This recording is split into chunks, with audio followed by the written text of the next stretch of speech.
Hello and welcome to the sideboard here at Grand Prix Charlotte, hosted by StarCityGames.com. I'm Ken Crocker here with Zach Elsik. Zach, how you doing? I'm doing great. All right, Zach. So we're here with a combo deck. Yeah, combo deck. Sure, combo deck. We'll call it that. It's actually a control deck. Or prison deck. Or prison deck. More commonly referred to. It uses Lantern of Insight to That's look correct. at the top card of your opponent's library. And yourself. And yourself. So why is that important? That is important because this deck is an information-based deck. You need to know what your opponent has in their hand, and you need to know what they're drawing because you need to prevent that and stop them from winning the game. Well, how do you prevent it? What are we doing? We use some one-mana mill artifacts from Innistrad and Ravnica, Codex Shredder, Ghoul Caller's Bell. So you're just milling your opponent Yep, one card at a time. One card at a time. Yep. It's slow and steady. death.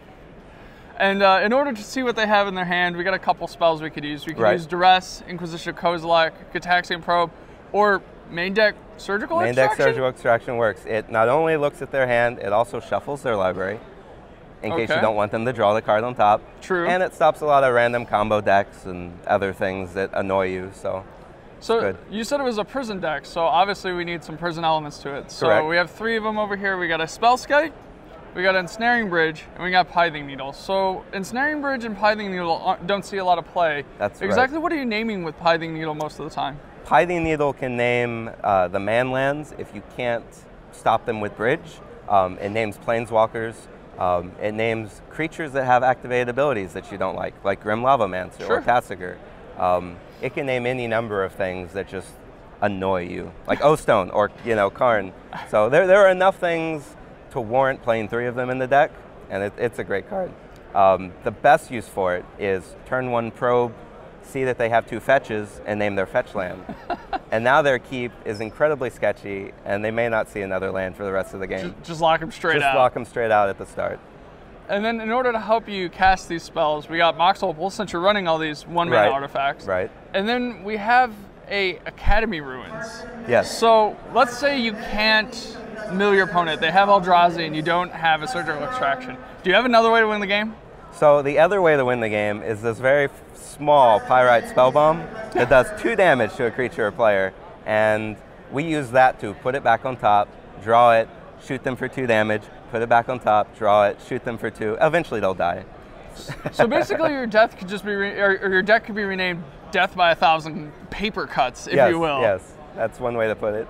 So how many people have been expecting this deck? Like, have you ever sat down from an opponent who's enthusiastic to play against you? Some of them have been enthusiastic because, oh, I've heard of you. I know what you're up to, but I don't really know what you're doing. I ran into one person who has actually piloted the deck before, which was one of my losses.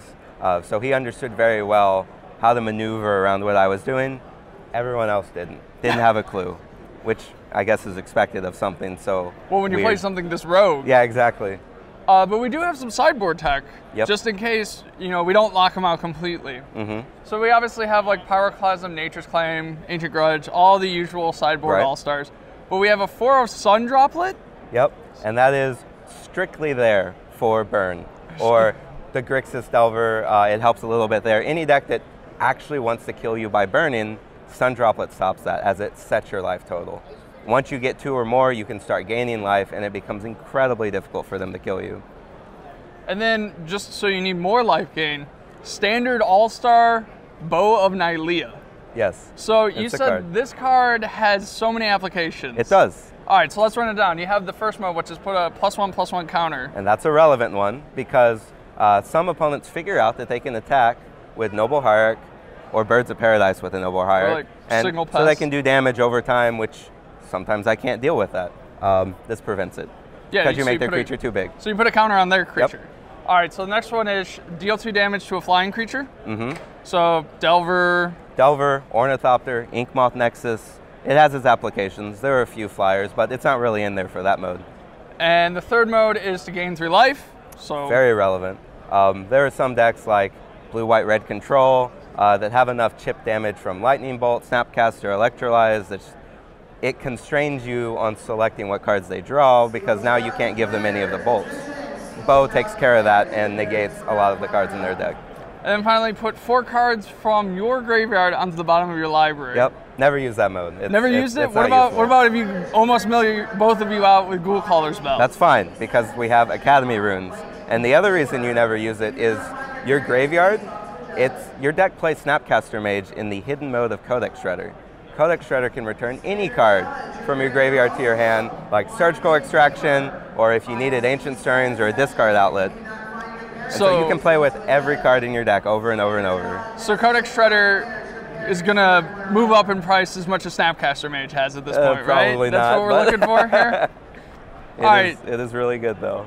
So you've been slowly killing your way through the field. Yep. And we wish you the best of luck with the rest of your rounds. Thank you for signing us in from the sideboard. We appreciate it. And you guys stay tuned to StarCityGames.com for more modern action here at Grand Prix Charlotte.